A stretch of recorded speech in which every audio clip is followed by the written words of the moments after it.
एक बच्चा घर से मार खाकर गुस्से में स्कूल जा रहा था। रास्ते में एक अंकल ने पूछा, बेटा पढ़ते हो?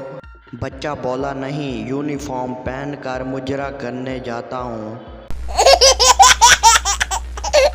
सुहाग रात पर दूल्हे ने दुल्हन से कहा कि जानू, आज रात मैं तुम्हें चांद पर ले जाऊं या सितारों पर?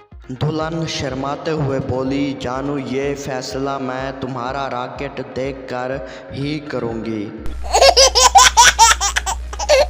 एक औरत कपड़े बदल रही थी। उसके बच्चे ने उसके देख लिए। बच्चा बोला, ये क्या है? मम्मी बोली, बेटा ये गुब्बारे हैं। बच्चा बोला, मम्मी, मासी के आपसे छोटे क्यों हैं? मम्मी बोली, बेटा तूने कहाँ देख लिए? बच्चा बोला, जब पापा ने उनमें हवा भर रहे थे। 3 लड़कियां कॉलेज जा रही थीं। सामने से चिंटू अपना तोता लेकर खड़ा उनको देख रहा था।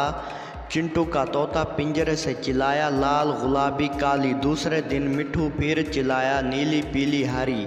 लड़कियां समझ गईं कि हमारी चड्डी के रंग बता रहा है, ये मिट्ठू तो बड़ा कमीना है। तीसरे दिन लड़कियों ने अंदर चड्डी नहीं पहनी तो काम न था। मिट्ठू फिर चिल्लाया, प्लेम, घाघरे वाली, क्लीन शेव।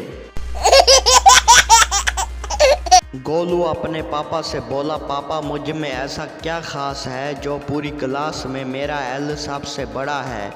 पापा बोला, अरे नलायक, तू 18 साल का और अभी भी 5वीं क्लास में है।